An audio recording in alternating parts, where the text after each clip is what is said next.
Osservando Serena aperta,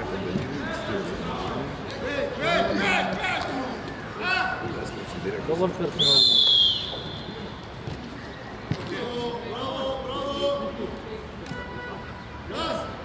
Почитување во рамките на низата интервјуа на Дубај портал, овој пат во соработка со турската новинска агенција ИХА, ќе имаме можност да ви презентираме еден краток разговор или така мини интервју со еден навистина прекрасен човек, пред се спортист, кој што газел по терените на ширум Европа, турски репрезентативец и се разбира поранешен играч на Галатасарај.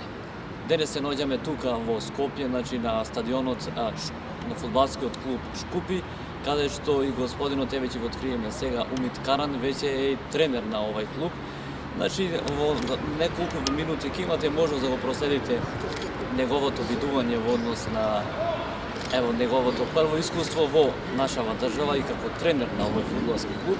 Се разбира, видеото ќе биде проследено на мајчин турски јазик, бидејќи ќе се емитува во Република Турција, а ние, зависно, се разбира, со дел од нашиот тим кој е задолжен за преведување, ќе има и симултатен превод на македонски јазик.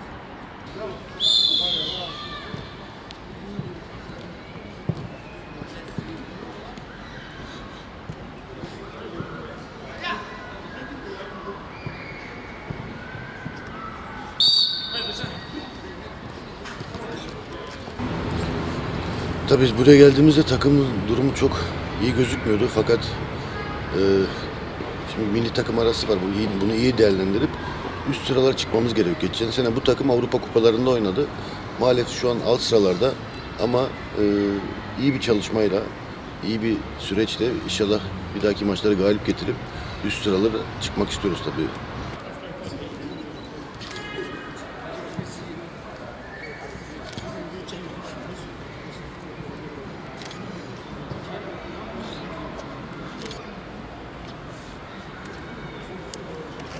Şimdi tabii Balkan bölgelerinde hep iyi futbolcular çıkıyordu. Zamanında da çok yetenekli futbolcular çıktı.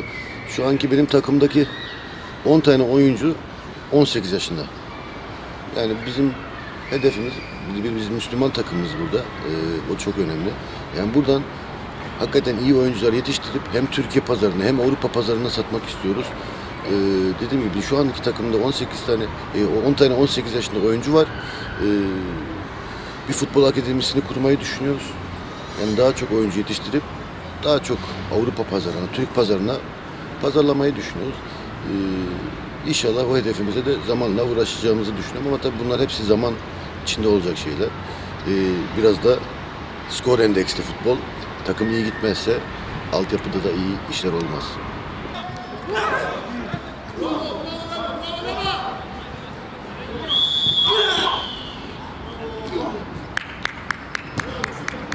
Dünya markası dediğim şöyle aslında, buradan sürekli yurt dışına işte Avrupa'ya ve Türkiye futbolcu yetiştirip yollayabilirsek, yani eskiden Ajax gibi kulüpler futbolcu yetiştirip futbolcu satıyorlardı.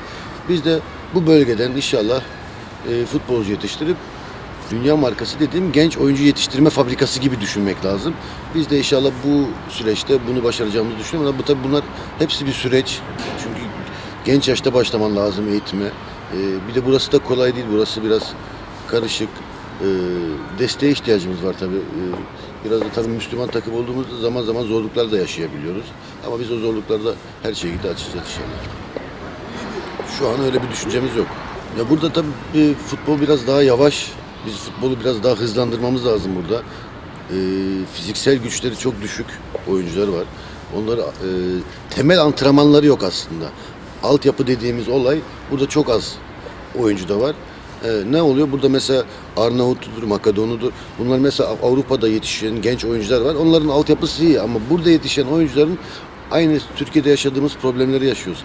Ana temel, futbolda dediğimiz ana temel hareketler yok yani. Biz bunları öğretmemiz gerekiyor. Teşekkür ederiz.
Ajde, pojede.